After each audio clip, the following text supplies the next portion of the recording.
Yo, nouvelle vidéo, nouvelle théorie. Aujourd'hui les potes, nouvelle théorie sur Freezer.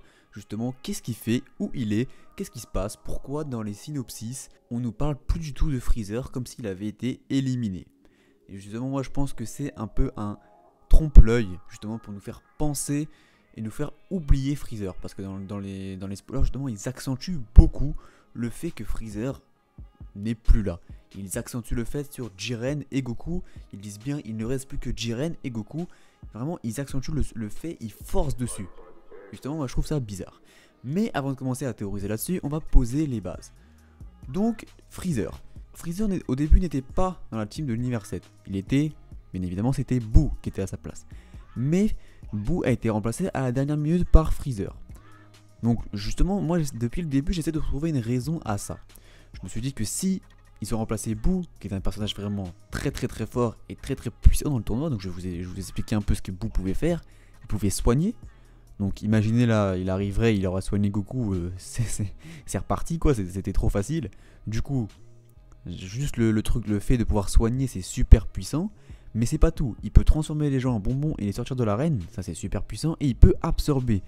Imaginez si Boo il aurait absorbé Jiren ou Toppo, ou même d'autres combattants Gugus dans l'arène, il aurait été vraiment trop fort. Donc moi je me suis dit que si ils ont pas pris Boo, c'est parce que justement il était trop fort.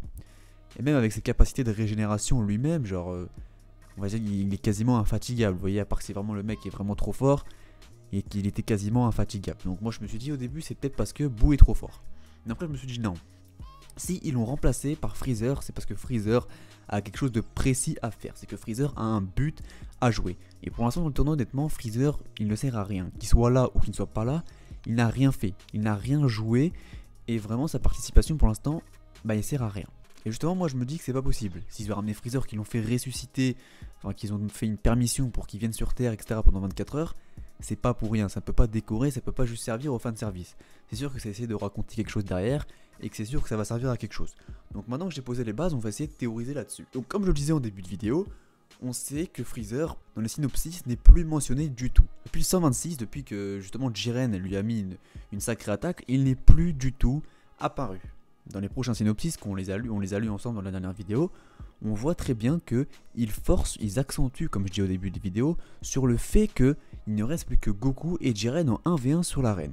Maintenant, je me suis dit que c'est sûr que Freezer ne peut pas être éliminé. Car à chaque personnage qui a été éliminé, surtout un personnage clé comme Freezer, un personnage important comme Freezer, ce n'est impossible que le Daishinkan ne fasse pas d'annonce. Même pour des personnages useless comme par exemple Magikaio de l'univers 3, etc., des personnages vraiment useless, il y a eu une annonce. Comme quoi il a été éliminé. Peut-être on n'a toujours pas vu, ça dépend, peut-être des fois on voyait pas la Zeno appuyer sur la tête, sur le gamepad là, le Zenopad, je sais pas quoi. Des fois on le voyait pas, mais en tout cas on voyait quand même le Daishinkan annoncer la défaite de ce combattant. Mais là Freezer, personne n'a annoncé sa défaite. Donc c'est sûr et certain qu'il est encore sur l'arène. Et justement, moi je dis, et moi je pense vraiment que ça va se passer comme ça, la Toei, etc. essaye de nous faire croire que Freezer a été éliminé. Ou en tout cas, ils veulent nous le faire oublier. Pour justement nous faire un gros suspense et nous faire vraiment quelque chose qu'on s'y attend pas. Mais vraiment là, c'est spotted. Freezer est encore sur l'arène. Moi, je vais vous dire un peu comment je vois les choses. Donc en gros, ça va être simple. Je vous mets en contexte. Donc il faudra un peu imaginer.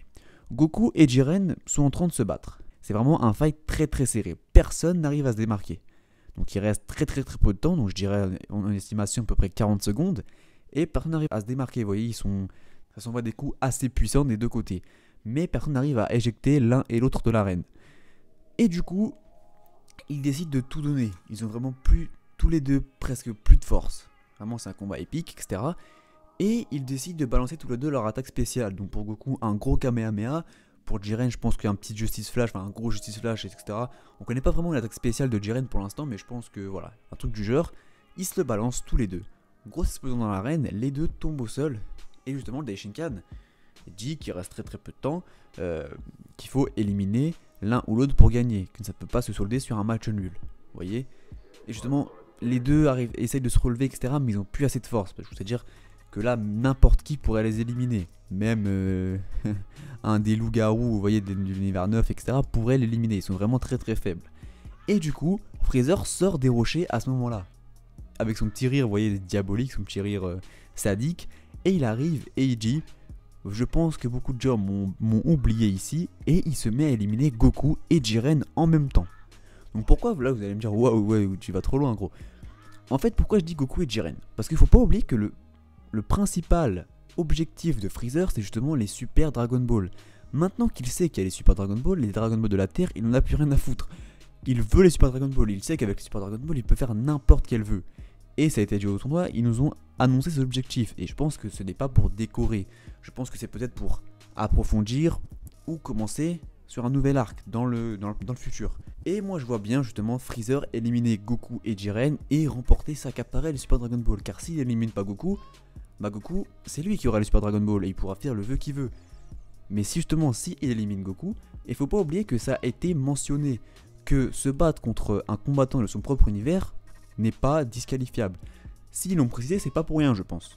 Ils l'ont bien dit quand Freezer s'est battu contre Gohan, ils ont dit que c'était autorisé. Donc je pense que peut-être ça n'a pas été mis là au hasard. Et c'est justement pour faire un petit suspense, un petit cliffhanger, je crois que ça s'appelle comme ça. Je suis pas du tout sûr du terme, mais je pense que ça s'appelle un cliffhanger, un truc comme ça. Donc en gros je pense que c'est pour faire ça et justement pour surprendre la personne qui visionne. Du coup voilà. Et ensuite Freezer aura les Super Dragon Ball et pourra faire le vœu de surpasser les dieux, de renverser les dieux, de renverser les Zénos. Il y a toutes sortes de vœux qu'il pourrait faire, voilà. Donc en gros je pense que vous avez compris mon idée principale. J'espère que la vidéo vous aura plu. Si c'est le cas, n'hésitez pas à hakai le pouce bleu, à laisser votre avis dans les commentaires. Je vous remercie de m'avoir écouté jusqu'au bout, je vous souhaite une bonne journée et une bonne soirée. Merci pour les 3970 abonnés.